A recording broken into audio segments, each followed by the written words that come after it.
पेशाने civil engineer, कमवत होता लाखो रुपये, पण आता करतोय सेंद्रिय पद्धतीची शेती आणि देशी गायीचं संगोपन।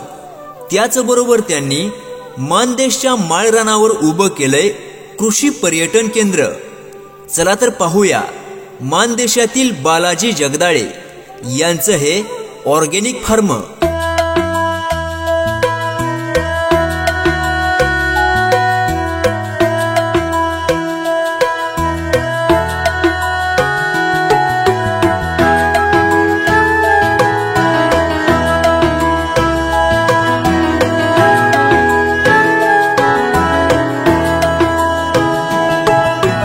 नमस्कार, आज आपण बालाजी ऑर्गॅनिक कृषी पर्यटन केंद्र या ठिकाणी आहोत। आपल्यासोबत आहेत बालाजी जगदाळे, त्यांच्याशी आपण बातचीत करूया। सर, काय सांगताल, हे एकंदरीत काय कसं आहे आपलं कृषी पर्यटन केंद्र?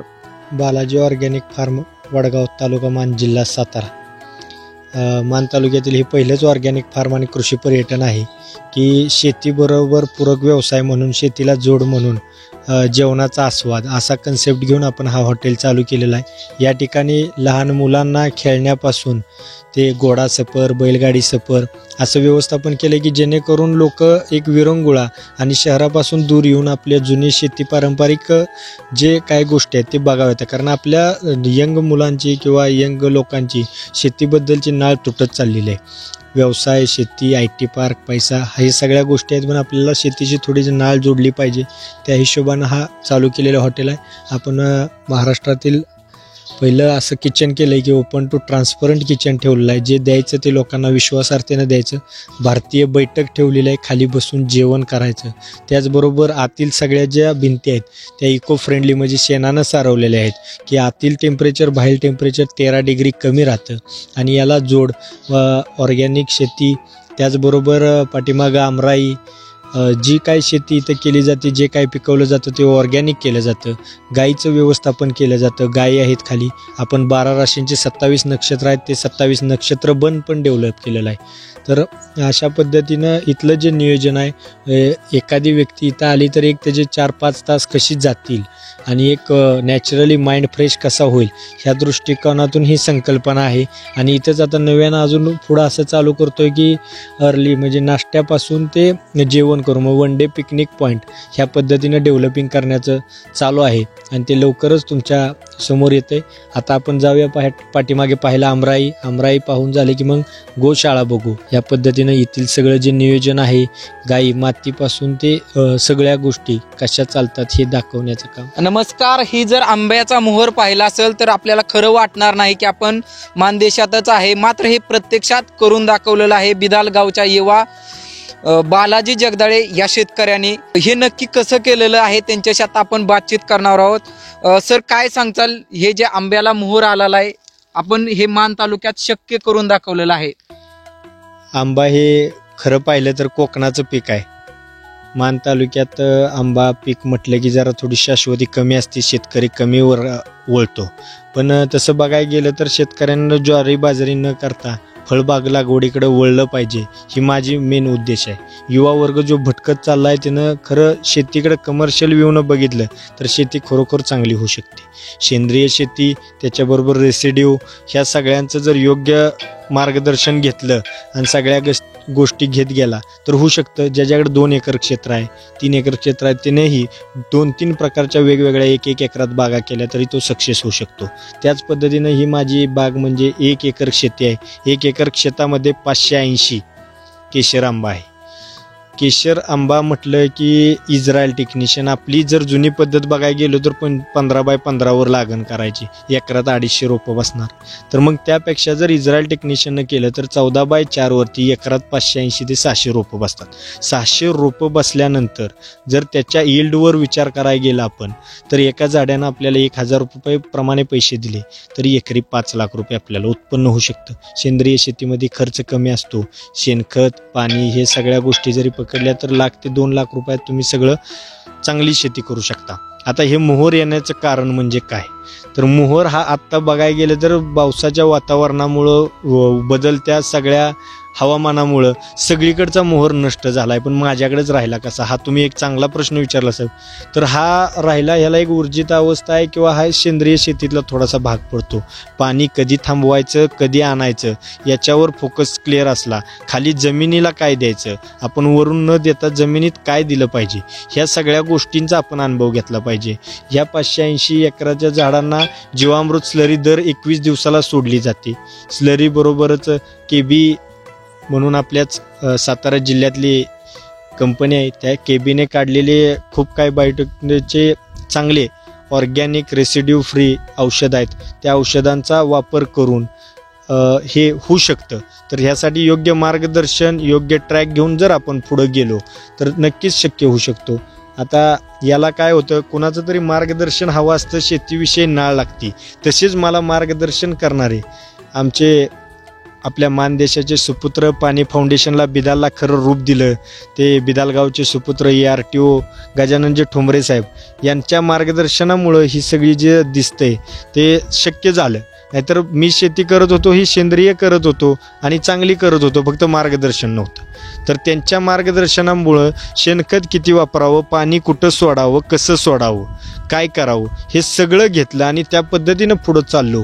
त्यामुळे हे यशस्वीरित्या पूर्ण झालं. आणि त्यांचं तर असं म्हणणं आहे की प्रत्येक गाव 10 शेतकरी चांगले युवा तयार झाले पाहिजेत की जे 20,000, 10,000, 15,000 नोकरी बाहेर करतात. त्यांनी 1 एकर करावं, पण योग्य मार्गदर्शनात येऊन करावं आणि चांगले पैसे कमवावेत, एवढीच इच्छा. आणि त्या पद्धतीनंच एक छोटंसं एक तुम्हाला गणित सांगतो. शेती म्हटलं की मातीवर लक्ष दिलं पाहिजे. ह्या मातीला आपण खाली 10 ट्रॉली शेणखत टाकलेलं आहे 1 एकर रानाला. तर तिचं लाईव्ह डेमॉन्स्ट्रेशन तुम्ही त्याच्यावरती आपण 65 आच्छादीकरण केलेलं आहे. 65 आच्छादीकरणाच्या खाली हे शेणखत आहे. हे शेणखत किती बोलकं आहे हे तुम्हाला कळेल. ही पांढरी मुळी, ही मुळी दिसते का, मुळी ह्या खतामुळं वाढायला लागलेलं आहे. तर हे खताचं पूर्ण ह्या दगडी मातीचं देखील पीठ तयार व्हायला सुरुवात झालेली आहे. हे तुम्ही लाईव्ह बघू शकता. म्हणून शेणखतावर भर द्या आणि योग्य मार्गदर्शनात या आणि शेतीकडे वळा, हेच माझं सगळ्यांना सांगणं येईल. खरं तर बालाजी जगदाळे यांनी सिव्हिल इंजिनिअरिंगचं बांधकाम व्यवसायाचं शिक्षण घेऊन सुद्धा त्यांचं मन शेतीत रमलंय. देशी तूप जे असतं बाजारपेठेत ज्याला मागणी मोठ्या प्रमाणात आहे, ते सुद्धा देशी तूप ते तयार करतात. त्यांना विचारूया या गायींचं व्यवस्थापन कशा पद्धतीनं केलं जातं. देशी गाई म्हटलं तर आपण खिलारकडे बघतो. खिलार ही तर आपलं देशी गाय आहे. त्याचबरोबर आम्ही खिलार पण आहे माझ्याकडे. त्याबरोबर आपण सायवाल हे ब्रीड यूज केलं आणि सायवालवर काम करत असताना असं लक्षात आलं की 1 एकर शेती करायचं म्हणजे 1-2 गायी शेतात असाव्यात. कारण देशी गायचं शेण, गोमूत्र जेवढं मातीला भेटेल तेवढी माती आपली जोरात पळणार. ह्या शास्त्राखाली मी देशी गायीकडे वळालो. देशी गायीचं काम करत असताना मनातली ऊर्जा, आनंद हा खूप मोठ्या प्रमाणात भेटतो. देशी गाई हे म्हणजे एक प्रेमाची भावना असेल किंवा एक सगळ्या गोष्टी असेल तर ह्या गायीकडे आहेत. म्हणून ह्या गायीचं संगोपन केलं. तर गायीचं संगोपन करतानाही थोडंसं कन्स्ट्रक्शन व्ह्यू असल्यामुळं सगळं व्यवस्थित असावं. तर एक आपल्याला जास्त वेळ न देता कमी वेळात कसं करायचं, तर म्हणूनसाठी आपण 40 बाय 80चं शेड केलं. ओपन मुक्त गोटा केला आणि मुक्त गोट्यामुळं काय होतं, सकाळी 1-2 तास आणि संध्याकाळी 1-2 तास गायींकडे लक्ष दिलं तर व्यवस्थित एक माणूस 15 गायी सांभाळू शकतो. याचं उदाहरण इथे झालेलं आहे. आणि देशी गायीचं सगळं म्हणजे घरी दूध खायचं म्हटलं तरी आपण पिशवीचं नाही खायचं. माझा मुलगा कसा चांगला व्हावा किंवा माझं कुटुंब कसं चांगलं व्हावं म्हणून देशी गायीचं दूध हे रोजचं सेवन झालं पाहिजे आणि ती पण एटूच झालं पाहिजे. म्हणून देशी गाई सांभाळावी. घरचा खाल्ला जाणारा पालेभाज्या ह्या चांगल्या व्हाव्यात. तर त्यासाठी काय हवं आहे, तर देशी गाईचं शेण आणि गोमूत्र. तर ह्या महत्त्वाच्या सगळ्या व्ह्यू घेऊन आपण तो गोटा घेऊन त्या पद्धतीसाठी ह्या देशी गाईचं संगोपन केलं. देशी गाई बरोबरच मला थोडीसं आवड, आमच्या कुटुंबाला सगळ्याला आवड असते आमच्या. आणि हे कुटुंब म्हणजे ही शेती ही आम्ही घरगुती बघतो. इथं कामगार नाही आहे कोण. सकाळी 2 तास, संध्याकाळी 2 तास माझा भाऊ, आई, वडील असं आम्ही 4 जण. भाऊ आमचा बजाज शोरूम बघतो. शोरूम बघून तो दिवसातला 2 तास संध्याकाळचा किंवा सकाळी भेटेल असं येऊन इथं धारा काढण्यापासून सगळं बघतो. वडील माझे दिवसभर इकडं सगळं बघतात. आई घरातलं काम बघून गायीची सेवा करणं, शेतीतली कामं करणं यावर लक्ष देते आणि घरातल्यांच्या खूप सपोर्टमुळं किंवा सगळ्या मार्गदर्शनामुळं हे सगळं पुढं चाललेलं आहे. ॲक्च्युली शेतीतलं काही ज्ञान नाही. त्याच्याचबरोबर रायडिंगचा आवड किंवा घोडा हा सांभाळणं लोकांना खूप अवघड वाटतं, तर म्हणूनसाठी आपण एक घोडाही घेतलेला आहे. लोकांना विरुंगळा, देशी गाई, घोडा, राजहंस, बदक एकाच ठिकाणी बघायचे असतील आणि चांगलं खायचं असेल आणि ऑर्गॅनिक काय करायची इच्छा असेल तर त्यानं इथे येऊन पाहून जावं हीच इच्छा व्यक्त करतो.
आज आपण बालाजी हॉटेलला भेट दिली. कसं वाटलं एकंदरीत ही शेती सर्व गोष्टी पाहून? एकंदरीत माणसाच्या या दगदगीच्या आयुष्यात माणसांना एक काय हवंय तर ते समाधान आणि शांती. तर त्या दृष्टीने हे टुरिझम पाहिलं तर खरंच एकदम मनाला शांती देणारं आणि निसर्गरम्य वातावरणात अगदी मनाला हेलावून टाकणारं असं हे निसर्गरम्य टुरिझम आहे. खरंच इथे जेवून आणि हे या टुरिझमला भेट देऊन आम्हाला खूप आनंद झाला. कसं वाटलं बाकीचं इथलं वातावरण? एकतर मान तालुक्यात हा पहिलाच प्रयोग युवा शेतकरी तरुणांनी यशस्वी करतात. एकंदरीत जर आपण मान तालुक्याची कंडिशन पाहिली तर बाहेरून आपण बघितलं जर रोडवरून किंवा इतर कंडिशन तर जॉग्राफिकल कंडिशन अगदी दुष्काळी भाग असल्यासारखं आहे. पण त्यात असा एखादा पॉईंट असणं म्हणजे खरंच बालाजीदादांना मानावं लागेल आणि खरंच हे खूप खूप छान टुरिझम आहे. ह्या भागातल्या पर्यटकांना किंवा जे विद्यार्थी आहेत त्यांना काय सांगतात युवा शेतकऱ्यांना? जर तुम्हाला स्वतःसाठी एखादा दिवस वेळ म्हणून द्यायचा असेल तर खरंच या ठिकाणी एकदा महिन्यातून आठवड्यातून भेट दिली तर मिळणार समाधान आणि निश्चितच तुम्हाला भरपूर चांगलं सुख इथं मिळणार.